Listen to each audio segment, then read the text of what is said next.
नमस्कार, नई दिशाएं कार्यक्रम में आप सभी का स्वागत है। दर्शकों, गर्भावस्था की ओर महिला का एक अनोखा सफ़र होता है जो उसे एक नई पहचान देता है। ऐसे में भारत सरकार की तरफ से बहुत सारी योजनाएं बनाई जाती हैं जो मातृत्व स्वास्थ्य को लाभ प्रदान करती हैं।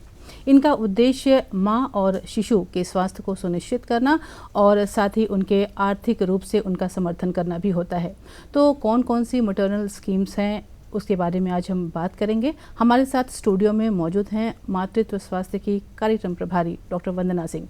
डॉक्टर वंदना, बहुत बहुत स्वागत है आपके प्रोग्राम में। तो डॉक्टर वंदना, सबसे पहले जानना चाहेंगे कि मातृत्व स्वास्थ्य क्या है और इन योजनाओं की ज़रूरत क्यों पड़ी?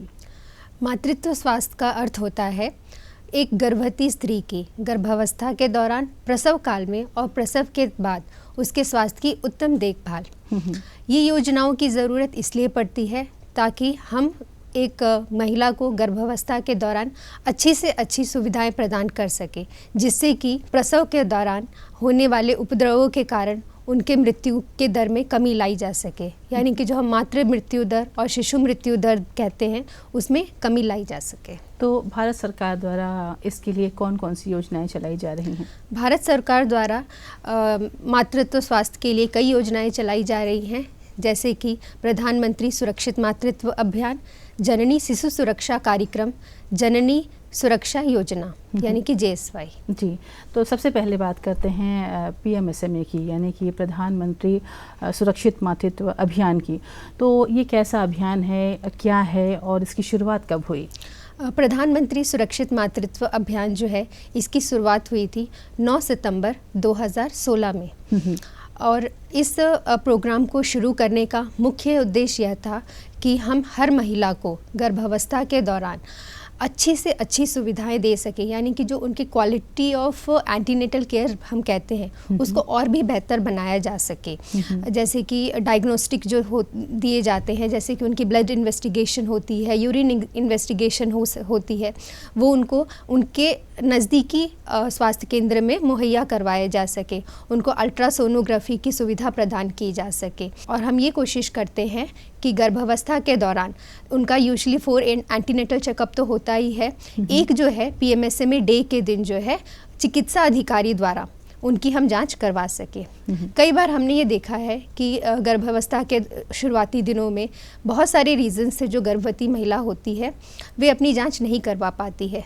तो ये उन महिलाओं को एक अवसर प्रदान करता है कि वे अपनी निकटतम स्वास्थ्य केंद्र में जाकर चिकित्सा अधिकारी या फिर गायनेकोलॉजिस्ट द्वारा अपनी जांच करवा सके, ताकि जो प्रसव के दौरान उपद्रव उत्पन्न होते हैं, जो कॉम्प्लिकेशंस होते हैं, हम उनसे उनकी रक्षा कर सकें। तो इसका लाभ लेने के लिए आवेदन कैसे किया जाए और क्या ये आवेदन ऑनलाइन और ऑफलाइन दोनों तरीके से उपलब्ध है? जी, इन सुविधा PMSMA की सुविधा का लाभ लेने के लिए जो है गर्भवती महिला को बहुत ज़्यादा कुछ करने की ज़रूरत नहीं होती है। वे जब ANC चेकअप के लिए अपनी ANM के पास जाती है, तो ANM जो है वो उनकी रजिस्ट्रेशन करती है और उनको एक ANC कार्ड देती है, और वो उनका जो है एक रिकॉर्ड भी मेंटेन करती है। क्योंकि इस सुविधा का लाभ जो है हम वो गर्भवती महिलाओं को देते हैं जो कि 2nd और 3rd ट्राइमेस्टर में है। तो हमारी ANM जो है वो उनका एक लाइन लिस्ट तैयार करती है और फिर जो है वो गर्भवती महिला को वो बता देती है कि आपको जो है इस महीने की 9 तारीख को अपने नज़दीकी चिकित्सालय में जाकर चिकित्सा अधिकारी द्वारा अपनी जांच करवानी है। इतना ही नहीं, हमारी जो आशा बहनें हैं वे अपने एरिया की जो है प्रेग्नेंट मदर्स की भी एक लाइन लिस्ट तैयार करती, एक लिस्ट तैयार करती हैं जिनकी की गर्भावस्था जो है ऑलरेडी 2nd या 3rd ट्राइमेस्टर में है। और वो जो है ये जो लिस्ट होती है अपनी ANM के साथ शेयर करती है, ताकि यदि कोई गर्भवती स्त्री है जो कि 2nd ट्राइमेस्टर के दिन जो है वो किसी दूसरे क्षेत्र से वहाँ पर आई हुई है, तो उसे भी PMSMA की सुविधा जो है मुहैया करवाई जा सके। और इस तरह ANM के पास जो एक पूरी लिस्ट तैयार हो जाती है कि कौन कौन से गर्भवती स्त्री को जो है PMSMA की सुविधा देनी है। तो हमारी भारत सरकार द्वारा हर महीने की 9 तारीख को जो है PMSMA डे के रूप में मनाया जाता है। तो PMSMA किसी दिन क्या होता है कि मान लीजिए किसी 9 तारीख को अवकाश होता है या फिर हॉलीडे, पब्लिक हॉलीडे होती है, तो हम इसे अगले दिन यानी कि 10 तारीख को जो है इसका आयोजन करते हैं, जिसकी की जानकारी है हमारी ANM जो होती हैं वो गर्भवती स्त्री को इन एडवांस जो है दे देती है, पहले से ही बता देती हैं। तो इस प्रक्रिया के लिए कौन कौन से डॉक्यूमेंट्स की ज़रूरत पड़ती है? ANC रजिस्ट्रेशन के टाइम जो है PMSME की सुविधा प्राप्त करने के लिए गर्भवती स्त्री को अपना Aadhaar card, active mobile phone number और अपने बैंक की जो बुक होती है, पासबुक होती है, उसकी फर्स्ट पेज की ज़ेरॉक्स कॉपी जमा करवानी होती है। और उनसे गर्भवती स्त्रियों से मेरा यह भी अनुरोध है कि वो एक बार ये सुनिश्चित कर लें कि उनकी जो बैंक अकाउंट नंबर है उनके आधार कार्ड के साथ लिंक है, ताकि जो आगे मिलने वाली उनको कैश बेनिफिट्स है उनको देने में कोई भी बाधा ना आए।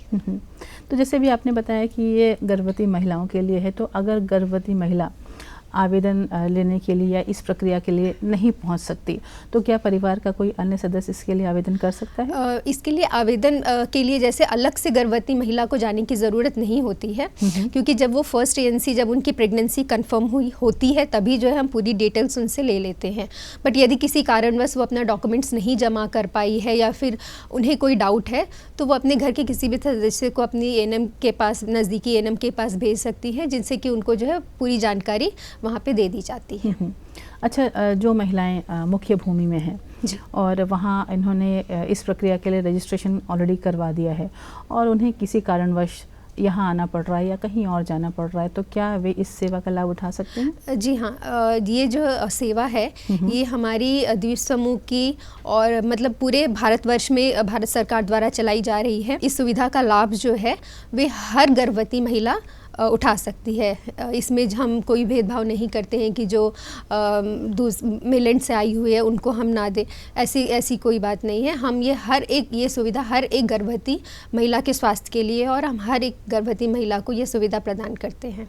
तो कौन से हॉस्पिटल इस स्कीम को प्रोवाइड करते हैं? इस स्कीम को जो है हमारे PHC में जो हमारे मेडिकल ऑफिसर्स हैं वो भी प्रोवाइड करते हैं, जो हमारे CHCs होते हैं वो भी देते हैं, जिला अस्पताल यानी कि डिस्ट्रिक्ट हॉस्पिटल्स, हमारे जीवी पंथ यानी कि हमारे हर एक स्वास्थ्य केंद्र में और हेल्थ एंड वेलनेस सेंटर में जहाँ के चिकित्सा अधिकारी मौजूद है वहाँ पे इस सुविधा को हम प्रदान करते हैं। अगर कोई प्राइवेट डॉक्टर अगर इस रजिस्ट्रेशन को करना चाहे, इसमें योगदान देना चाहे, तो क्या वो कर सकता है और अगर कर सकता है तो कैसे? जी, जैसा कि ये प्रोग्राम जो है एक तरह का जन आंदोलन है। हमारे प्रधानमंत्री जी ने अपनी मन की बात कार्यक्रम में कहा था कि प्रधानमंत्री सुरक्षित मातृत्व अभियान जो है एक जन आंदोलन है। तो जब ये जन आंदोलन है तो हमारे जन का भी जुड़ना इसमें बहुत ही ज़रूरी हो जाता है। तो ये एक ऐसा प्लेटफॉर्म है जो कि हमारे प्राइवेट प्रैक्टिशनर्स को जो है अपनी सर्विस जो है हमारी कम्युनिटी को प्रोवाइड करने का एक अवसर प्रदान करता है। इस प्रोग्राम के अंतर्गत जो भी प्राइवेट डॉक्टर्स अपनी सर्विसेज जो है हमारी कम्युनिटी को देना चाहते हैं, वो प्रधानमंत्री सुरक्षित मातृत्व अभियान का एक पोर्टल है, उस पोर्टल में जाके वो अपनी रजिस्ट्रेशन करवा सकते हैं। हमारे द्वीप समूह में से भी लगभग 10-11 डॉक्टर्स ने अपनी रजिस्ट्रेशन करवाई है।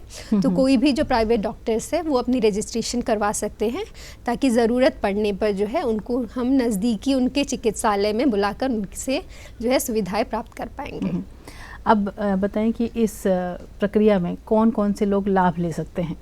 इस प्रक्रिया में जैसे कि मैंने बताया कि हर गर्भवती महिला, हमारे आइलैंड की जो है हर गर्भवती महिला जो है इसका जो है लाभ उठा सकती हैं। जैसे कि PMSME का एक दूसरा पार्ट भी है। PMSME के जिन दिन जब हम गर्भवती स्त्री की जांच करते हैं और यदि हम ये पाते हैं कि उसके अंदर कोई बीमारी है, जैसे कि वो किसी प्रेगनेंसी के कारण प्रेगनेंसी इंड्यूस हाइपरटेंशन हम जो बोलते हैं, जैसे उच्च रक्तचाप यानी कि प्रेशर, जो कॉमन लैंग्वेज में हम बोलते हैं कि अगर उसे BP है या फिर प्रेगनेंसी के वजह से उसे डायबिटीज़ है या फिर अनीमिया है या फिर उसका वजन कम है, तो ये सारी गर्भवती स्त्रियां जो होती हैं ये हाई रिस्क कैटेगरी में आ जाती है। जब हमें ये पता चलता है कि एक गर्भवती स्त्री जो है वो हाई रिस्क कैटेगरी में है, तो जो है हम उनको ये एडवाइस करते हैं कि आपका जो रूटीन उनका 4 ANC चेकअप ऑलरेडी ANM कर रही हैं, तो नेक्स्ट 3 मोर उनका PMSME का चेकअप होता है, जिसके लिए उनको चिकित्सा केंद्र जाना पड़ता है और चिकित्सा अधिकारी द्वारा उनकी जांच करवाई जा सकती है, जिससे कि प्रसव के समय होने वाले उपद्रवों को रोका जा सके। तो एक गर्भवती स्त्री को अगर इस सुविधा से लाभ उठाना है तो वो सबसे पहले कहाँ जाए? सबसे नज़दीक में जो चीज़ें हैं वो कौन सी प्रक्रिया होती है कि सबसे पहले इसके बारे में कहाँ से जानकारी प्राप्त इसके बारे में सबसे पहले तो उसे हमें आशा दीदी द्वारा पता चलता है, क्योंकि वो उन्हीं के गांव की होती है, उन्हीं के एरिया की होती है। और बाकी जो है हमारे आंगनवाड़ी सेंटर्स में जो है VHND डेज मनाए जाते हैं, जिसमें कि अलग अलग स्वास्थ्य सुविधा योजनाओं की जानकारी दी जाती है। तो हम ऐसे पब्लिक प्लेटफॉर्म्स भी यूज़ करते हैं इस प्रोग्राम को और भी बढ़ावा देने के लिए। प्लस हर एक एंटीनेटल चेकअप के दिन जो है हमारी ANM जो है इस प्रोग्राम की पूरी जानकारी मुहैया करवाती है हर गर्भवती स्त्री को और उसके परिवार को भी। तो क्या इस सुविधा में कोई कैश बेनिफिट भी होता है, कोई राशि प्रदान की जाती है? और साथ ही ये भी जानना चाहेंगे कि जो लोग इस प्रक्रिया से गुजरते हैं तो ये सेवा क्या निःशुल्क है या उसके लिए कोई शुल्क लिया जाता है? देखिए, सबसे पहली बात तो ये सेवा जो है बिल्कुल निःशुल्क है। इसके लिए गर्भवती स्त्री को कोई भी शुल्क देने की आवश्यकता नहीं होती है। दूसरी बात, जैसा कि मैंने आपको बताया, इस प्रोग्राम के अंतर्गत जो है हम आइडेंटिफाई करते हैं हाई रिस्क प्रेगनेंसी को, यानी कि उन गर्भवती स्त्री को जिनकी की प्रेगनेंसी थोड़ी रिस्क में होती है। तो ऐसी गर्भवती स्त्रियों को जब हम कहते हैं कि आपको आगे के 3 PMSMA डे के दिन जो है चिकित्सा अधिकारी से अपनी जांच करवाने के लिए आना है, तो हम जो है उनको रेफरल ट्रांसपोर्ट के लिए एक राशि 100 रुपीज़ पर विजिट की एक राशि प्रदान करते हैं, मुहैया करवाते हैं। तो जैसे वो 3 विजिट में जब भी आएगी तो उनको जो है 100 रुपीज़ का 3 विजिट्स के लिए एक कैश अमाउंट जो है उनके बैंक अकाउंट में ट्रांसफ़र किया जाता है। अब दूसरी योजना की बात करते हैं। आपने बताया था JSY यानी कि जननी शिशु योजना, ये क्या है और इसका उद्देश्य क्या रहा?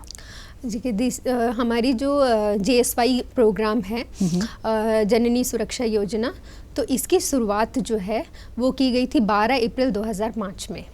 और इस प्रोग्राम को शुरू करने का मुख्य उद्देश्य था कि हमारी जो गरीब वर्ग से हमारी जो गर्भवती महिलाएं आती है, यानी कि BPL कैटेगरी से जो महिलाएं आती हैं, फिर हमारी जो आदिवासी समुदाय से यानी कि ट्राइबल ग्रुप से जो महिलाएं आती हैं, कई बार वो इंस्टीट्यूशनल डिलीवरीज को अवॉइड करना चाहती हैं, यानी कि वो नहीं चाहती हैं कि अस्पताल में जाके अपनी डिलीवरी करवाए, प्रसव करवाए। तो ये उन महिलाओं को जो है मोटिवेट करने के लिए शुरू किया गया हो, भारत सरकार का एक स्कीम है, सेंट्रली स्पॉन्सर्ड स्कीम है, ताकि हम उनको मोटिवेट कर सके कि आप आइए और इंस्टीट्यूशंस में अपनी डिलीवरी करवाइए, सो दैट आपकी जो डिलीवरी होगी वो सेफ़ होगी, और इन केस अगर कोई कॉम्प्लिकेशंस डिलीवरी के टाइम आते हैं तो उसकी जो है वो सही तरीके से ट्रीटमेंट उसका किया जा सकेगा। अच्छा, इन सब जो आपने बताया, इतनी सारी सुविधाएं जो भारत सरकार की हैं, तो इनके पीछे जो आंगनवाड़ी कार्यकर्ता हैं या ANM है, उनकी क्या भूमिका रहती है, क्या योगदान रहता है? देखिए, जैसे कि ये प्रोग्राम्स जो है हमारी आम जनता के लिए है, और हमारी सरकार द्वारा समय समय पर कई योजनाएं बनाई जाती रहती हैं ताकि इन मैटरनल हेल्थ को हम और भी बेहतर बना सकें। तो हमारी जो आंगनवाड़ी वर्कर्स होती है या फिर आशा वर्कर्स होती है या फिर ANMs होती है, इनकी भूमिका यह रहती है कि ये जन जन तक इस योजना के बारे में उनको अवगत करवाती है। क्योंकि कई बार ऐसा होता है कि जो गरीब वर्ग की महिलाएँ होती है वो TV वगैरह ज़्यादा नहीं देख पाती है, रेडियो नहीं सुन पाती है, तो कई बार वो जो है इन प्रोग्राम्स के बारे में उनको ज़्यादा नॉलेज नहीं होती है।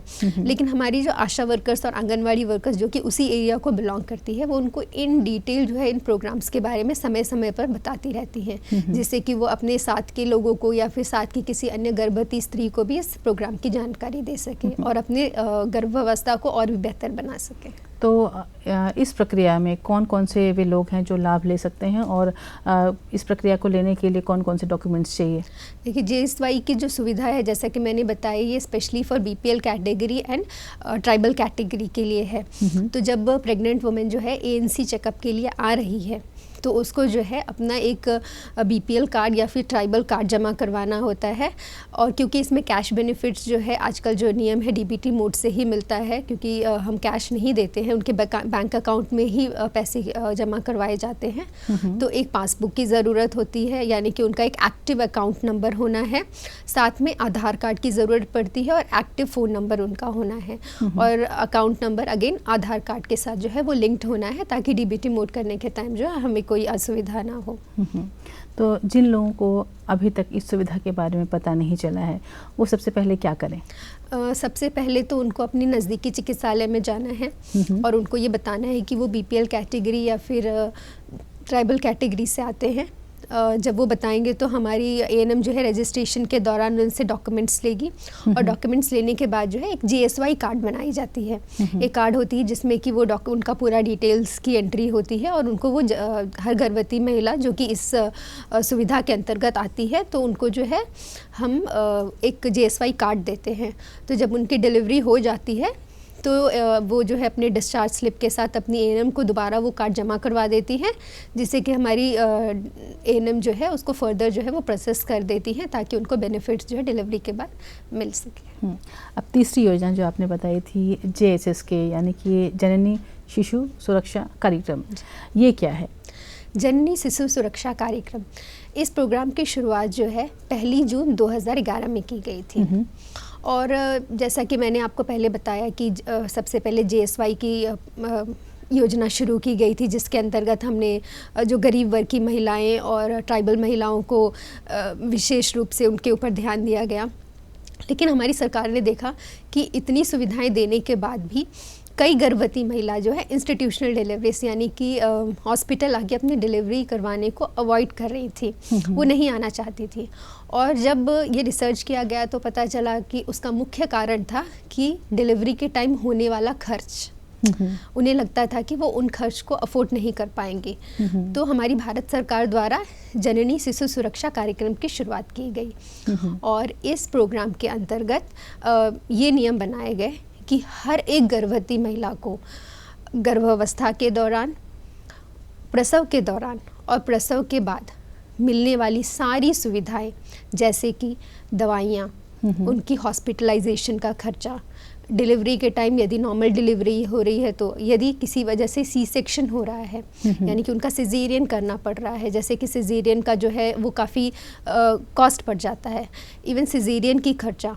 और जब सिजेरियन या फिर डिलीवरी होती है तो जैसे नॉर्मल डिलीवरी में हम बोलते हैं कि हर गर्भवती महिला को 48 आवर्स तक इंस्टीट्यूशंस में रहना है, तो उनके रहने के दौरान उनको एक हेल्दी डाइट की सुविधा, यदि गर्भावस्था के दौरान रक्त की ज़रूरत पड़ती है तो निःशुल्क उनको रक्त की सुविधा, इन्वेस्टिगेशन जैसे ब्लड इन्वेस्टिगेशन हो गया आपका, उनकी यूरिन की जांच हो गई, उनका अल्ट्रासोनोग्राफी हो गया, मतलब हर एक सुविधा JSSK के अंदर उनको निःशुल्क दी जाती है, जिसका कि कोई शुल्क हमारे सरकारी अस्पतालों में उनसे नहीं लिया जाता है। तो ये सब कुछ हम निःशुल्क सिर्फ इसलिए दे रहे हैं ताकि जो है हमारी हर वर्ग की गर्भवती महिलाएं जो है वो अस्पताल आकर अपना प्रसव करवा सके। इतना ही नहीं, इस प्रोग्राम की सबसे ख़ास बात यह है कि इसमें एक रेफरल ट्रांसपोर्ट की सुविधा है। यानी कि कई बार होता है कि गर्भवती महिला काफ़ी अपने घर से दूर रहती है और उसका अस्पताल और घर काफ़ी दूरी पर होता है, तो ये सोचती है कि मैं इतना खर्चा करके अस्पताल कैसे जाऊंगी। ऐसी अवस्था में 102 नंबर का जो हमारा एम्बुलेंस सर्विस का नंबर है उस पर कॉल करके गर्भवती स्त्री जो है वे JSSK के अंतर्गत फ्री एम्बुलेंस सर्विस की सुविधा का लाभ उठा सकती है। इतना ही नहीं, यदि उसका प्रसव हो जाता है, सब कुछ हेल्दी है और डिस्चार्ज हो गई है, तो उसे फिर से टेंशन होता है कि अब वो घर वापस कैसे जाएगी। तो ऐसे मौक़ों पे इस कार्यक्रम द्वारा हम हर गर्भवती महिला को यह सुविधा देते हैं कि वो जो है हॉस्पिटल से एम्बुलेंस की सुविधा, ड्रॉप बैक होम यानी कि अस्पताल से घर जाने तक की सुविधा भी मांग सकती है और ये भी उसको निःशुल्क दिया जाता है। तो इसी जो आपने बताया इसमें शिशु की जो एज है जी, वो क्या होती है? जैसे कि ये प्रोग्राम जो है माँ और शिशु दोनों के लिए है, तो इसमें अप टू 1 ईयर यानी कि बच्चा जब 1 साल तक का होता है तब तक जो है JSSK की सारी सुविधाएं हम शिशु को भी देते हैं। किसी कारणवश जो है बच्चा बीमार पड़ जाता है और उसको उच्च स्वास्थ्य सुविधा की ज़रूरत पड़ती है जो कि उसके प्राइमरी हेल्थ सेंटर में अवेलेबल नहीं है, PHC में अवेलेबल नहीं है या फिर CHC में अवेलेबल नहीं है और उसे जीवी पंथ लेके आना है, तभी जो है हम उसे फ्री रेफरल ट्रांसपोर्ट की सुविधा देते हैं। इतना ही नहीं, यदि लंबे समय तक उसकी बीमारी चलती है और उसका इलाज करवाना होता है, अगेन जो है उसका इन्वेस्टिगेशन हो गया, उसकी दवाइयों का खर्चा हो गया, हॉस्पिटलाइजेशन के दौरान उसके डाइट की जो हो गया वो भी उसे निःशुल्क दिया जाता है, जिससे कि उसे उसकी व्याधियों को दूर करके और उसे एक उत्तम स्वास्थ्य दिया जा सके। तो क्या लगता है आपको, इस सुविधा की जागरूकता कितनी है महिलाओं में? GSSK के अंतर्गत जो है काफ़ी सारी महिलाएं आती हैं हमारे स्वास्थ्य केंद्र में और रेफरल ट्रांसपोर्ट का भी सही तरीके से इस्तेमाल करती हैं। जैसा कि हमारा जो द्वीप समूह है वो द्वीपों का समूह है, यहाँ पे कई सारे द्वीप हैं। तो अब रेफरल ट्रांसपोर्ट तो पोर्ट ब्लेयर की जो महिला है तो वो तो एम्बुलेंस की सुविधा लेती है। तो हमारी जो अंडमान एडमिनिस्ट्रेशन ने देखा कि लेकिन जो दूसरी जो आइलैंड से महिलाएं आ रही हैं वो जो है रेफरल ट्रांसपोर्ट का उनको थोड़ा सा मुश्किल होता था। तो हमारी ministry of health and family welfare द्वारा अंडमान निकोबार द्वीप समूह के आइलैंड्स की महिलाओं के लिए इस प्रोग्राम को थोड़ा सा मॉडिफाई किया गया है। जैसे कि जब वो ट्रैवल करके आती हैं किसी दूसरे आइलैंड से अपना डिलीवरी जैसे करवाने के लिए जीबीपंथ आ रही हैं, तो उनके आने और जाने का जो टिकट का खर्चा है वो जो है वो क्लेम कर सकती हैं, जिसके के लिए उनको आने की अपनी टिकट रखनी होती है, वापस जाने के लिए भी जो टिकट लगती है वो अपना रखना होता है। और जब वो अपने आइलैंड में, जिस आइलैंड से वो पोर्ट ब्लेयर आई है, जब वो वापस पहुंच जाती है तो उनको जो है एक रिसीट दिया जाता है ANM द्वारा, वो भरना होता है, अपने जो टिकट का कॉपी है वो लगाना होता है और आधार कार्ड का एक ज़ेरॉक्स देना होता है। अगेन एक एक्टिव बैंक अकाउंट का पासबुक का ज़ेरॉक्स देना होता है। एक उस फॉर्म में उनको अपना एक एक्टिव मोबाइल का फ़ोन नंबर लिखना होता है। ये पूरे डॉक्यूमेंट्स उनको जो है ANM के पास या फिर डिस्ट्रिक्ट हेल्थ सोसाइटी जो कि हमारे तीनों डिस्ट्रिक्ट्स में है वहाँ पे जमा करवाना होता है विद देयर डिस्चार्ज स्लिप। ये जमा करवाने के बाद जो है जो भी उनके टिकट का खर्चा हुआ है वो उनको मुहैया करवा दिया जाता है, हेली का हो या फिर शिप का हो। कहने का मतलब द्वीपों में इस चीज़ का लाभ काफ़ी लोग ले रहे हैं। अगर अच्छा, जो महिलाएं अगर जिन्हें इस सुविधा के बारे में अभी तक नहीं पता चला तो कहाँ से इसकी जानकारी ले सकती हैं? इसकी जानकारी जो है हर महिला जो है हम अपने नज़दीकी स्वास्थ्य केंद्र में जाकर ले सकती है। अपनी ANM से इसके बारे में पूछ सकती है, अपनी आशा वर्कर से इसके बारे में पूछ सकती हैं और ज़रूरत पड़ने पर उनकी आंगनवाड़ी वर्कर्स के यहाँ पे जो भी प्रोग्राम्स हो रहे हैं वो उसमें भी इसके बारे में बताया जाता है। ये प्रोग्राम को हर एक महिला तक पहुँचाने के लिए हम जो दूसरे डिपार्टमेंट्स का भी अवेयरनेस प्रोग्राम्स रहता है उसमें भी हम समय समय पर इसकी जानकारी देते रहते हैं। आपने कहा जैसे द्वीपों की आपने बात कही तो आपने कहा दूर दराज के इलाके हैं, तो क्या लगता है द्वीपों में कितनी जागरूकता है महिलाओं में? क्या वे इन सेवाओं का लाभ ले रही हैं? जी, हमने देखा है कि हमारी जो इंटीरियर आइलैंड, जो रिमोट आइलैंड्स की महिलाएं हैं वे भी जो है ये इन तीनों सुविधाओं का समय समय पर जो है उनकी वो लाभ लेती रहती हैं। वे अपने आइलैंड से ज़रूरत पड़ने पर जो है ANM के द्वारा जो है रेफ़र होती हैं और फिर रेफ़र होके यहाँ पर आके जीबीपंथ में अपना प्रसव करवाती हैं और सभी सारी सुविधाएँ जो है वो निःशुल्क प्राप्त करती हैं। अब तीनों योजनाओं की अगर हम बात करें तो भारत सरकार द्वारा इसे जागरूक करने के लिए, लोगों को जागरूक करने के लिए, परिवार के सदस्यों को या ऐसी महिलाओं को जागरूक करने के लिए किस तरह के प्रयास किए जा रहे हैं? भारत सरकार द्वारा जो है समय समय पर जो है हम मल्टीमीडिया, जैसे मास मीडिया जो रहता है, जैसे कि TV पे इसके बारे में हम एड्स देते रहते हैं, रेडियो में एड्स देते रहते हैं और आपके जैसे PMSM में जो प्रोग्राम है इसके बारे में तो प्रधानमंत्री जी ने हम अपने मन की बात कार्यक्रम में भी इसका उल्लेख किया था और इसे एक जन भागीदारी बनाने का अनुरोध किया था। और समय समय पर जो है जितने भी जैसे दूसरे आइलैंड्स में जो भी हमारे स्वास्थ्य मेलाएं वगैरह आयोजन की जाती हैं तो उसमें भी हम जो है होर्डिंग्स और फ्लेक्स बोर्ड वगैरह लगा के अनेक प्रकार के जो हमारे तरीके होते हैं, जैसे नुक्कड़ नाटक वगैरह होता है, उसके ज़रिए भी हमारे जो स्वास्थ्य विभाग के स्टाफ है वो कोशिश करते हैं कि जन जन तक जो है इन सेवाओं के बारे में बताया जा सके ताकि ज़्यादा से ज़्यादा जो है हमारी गर्भवती महिलाएं इनका जो है लाभ उठा पाएँ। तो इसके लिए क्या कोई नुक्कड़ नाटक वगैरह भी किया जाता है? समय समय पर जी हाँ, जैसे कि कोई हेल्थ डेज वगैरह में जो है हमारे हॉस्पिटल के स्टाफ होते हैं वे जो है शॉर्ट प्लेस के द्वारा जो है इन प्रोग्राम्स के बारे में बताते हैं।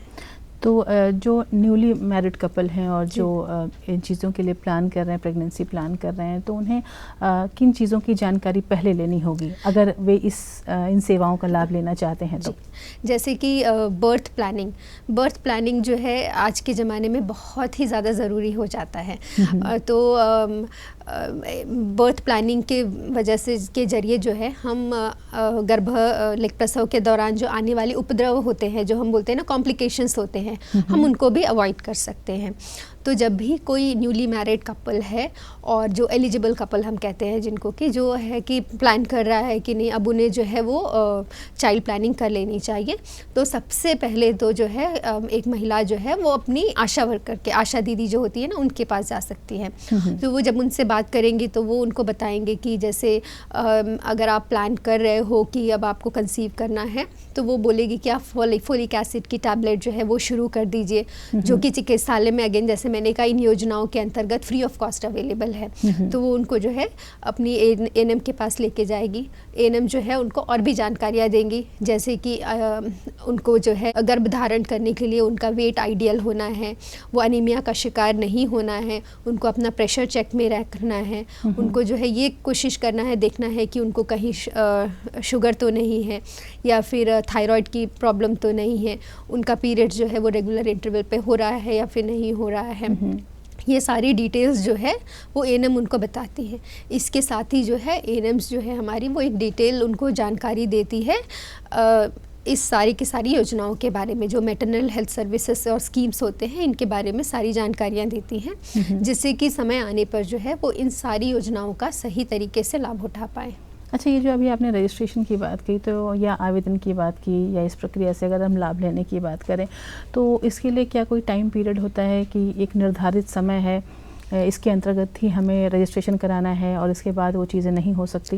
देखिए, ऐसा टाइम बाउंड तो कोई नहीं है, लेकिन फिर भी हम ये चाहते हैं, हम ये कोशिश करते हैं और ये हम हर एक प्रेग्नेंट वुमेन से जो है रिक्वेस्ट करते हैं कि फर्स्ट ट्राइमेस्टर यानी कि जैसे ही उनका पीरियड्स मिस हुआ है तो 45 डेज़ के अंदर जो है वो अपनी एएनएम के पास जाके अपना यूपीटी टेस्ट करवा ले, यानी कि यूरिन प्रेगनेंसी टेस्ट जो होता है वो करवा ले, जिससे कि ये कंफर्म हो जाए कि वो प्रेग्नेंट है कि नहीं है। क्योंकि गर्भावस्था के शुरुआती दिनों में जो है वो फोलिक एसिड की टैबलेट दी जाती है और वो फोलिक एसिड की टैबलेट का जो है एक मेन रोल ये होता है कि जो उनके गर्भ में शिशु पल रहा है उसे जो है वो कंजेनाइटल एनामलिस जैसे न्यूरल ट्यूब डिफेक्ट होता है, उन सब चीज़ों से बचाता है। तो जितना जल्दी उनको पता चलता है कि वो प्रेग्नेंट है और जितनी जल्दी वो एएनएम के पास जाके अपना रजिस्ट्रेशन करवा सकती हैं तो जो है उनकी प्रेगनेंसी उतनी ही अच्छी रहती है और प्रसव के दौरान जो है होने वाले उपद्रवों को हम उतना ही अवॉइड कर सकते हैं, उनसे उनको बचा सकते हैं। तो अंत में उन महिलाओं से क्या कहना चाहेंगी जिन्हें वाकई में इन सेवाओं की ज़रूरत है? सबसे पहले तो मैं अपने द्वीपवासियों की सभी महिलाओं से ये अनुरोध करना चाहूँगी कि भारत सरकार द्वारा कई योजनाएं उनके लिए चलाई जा रही हैं, उनके बारे में ज़्यादा से ज़्यादा जानकारी अपने नज़दीकी चिकित्सालय में जाकर प्राप्त करें और इन जानकारियों को अपने तक ही सीमित ना रखें।